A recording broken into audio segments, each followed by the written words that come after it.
Leggings നമ്മുടെ kurti video ആണ്. അപ്പോൾ ഫസ്റ്റ് വരുന്നത് റയോൺ ഫാബ്രിക് ചെയ്യിക്കുന്ന ഐറ്റം ആട്ടോ. അപ്പോൾ ഇത് നല്ല യെല്ലോ ഷെയ്ഡാണ്. പിന്നെ ഇത് സൈസ് ഉറപ്പായിട്ട് നിങ്ങൾ അടുത്ത സൈസ് എടുക്കണം. ഞാൻ നെക്സ്റ്റ് സൈസ് ഇട്ടിട്ട് തന്നെ എനിക്കൊരു ശകലം ടൈറ്റായിട്ട് ഫീൽ ചെയ്യുന്നുണ്ട്. അപ്പോൾ അത് കണക്കൂട്ടി എടുക്കാവുള്ളൂ കേട്ടോ. എന്തായാലും ഉറപ്പായിട്ടും നോർമൽ സൈസ് അല്ല, അതിൻ്റെ അടുത്ത സൈസ് തന്നെ എടുത്തിരിക്കണം കേട്ടോ. ഇത് കളർ കോമ്പിനേഷൻ നല്ല രസമാണ് കാണാനായിട്ട്. നമുക്ക് കാണുമ്പോൾ തന്നെ ഒരു പ്രത്യേക അട്രാക്ഷൻ തോന്നിക്കുന്നു. ഭയങ്കര റീസണബിൾ പ്രൈസ്, നമുക്ക് ടോപ്പും ബോട്ടവും കൂടെ സെറ്റായിട്ട് വളരെ റീസണബിൾ ആയിട്ട് വരുന്ന ഒരു ഐറ്റമാണ്. യോക്കിൽ അത്യാവശ്യം ഒരു എംബ്രോയിഡറി വർക്കും ചെറിയൊരു ലേസ് ക്രോഷഡ് ലേസ് വർക്കും ചെയ്തിട്ടുണ്ട്. ബാന്തിനി ടൈപ്പ് ഡിസൈൻ ആട്ടോ പോയിരിക്കുന്നത്. അപ്പോൾ ഇതാണ് ഫ്രണ്ട് പോർഷൻ ഡിസൈൻ വരുന്നത്. ഒരുപാട് ലെങ്തി അല്ല ഈ ഒരു പാറ്റേൺ ബോട്ടം. ഏകദേശം ഈ ഒരു പാറ്റേണിന്റെ ഒരു ലുക്ക് അങ്ങനെയാട്ടോ. ഒരു 46 അടുത്താണ് ലെങ്ത് വരുന്നുള്ളൂ.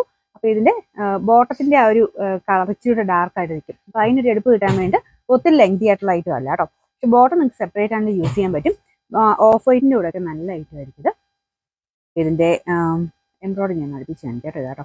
മീഡിയം ടു XXL വരെയാണ് സൈസസ് കൊടുത്തേക്കുന്നത്. പക്ഷേ നിങ്ങൾ നോർമലി യൂസ് ചെയ്യുന്നതിന്റെ അടുത്ത സൈസ് എന്തായാലും എടുത്തിരിക്കണം. അപ്പോൾ ഇതിന്റെ നമ്പർ വരുന്നത് T522, റേറ്റ് 890 മാത്രമേ ഉള്ളൂ. 890.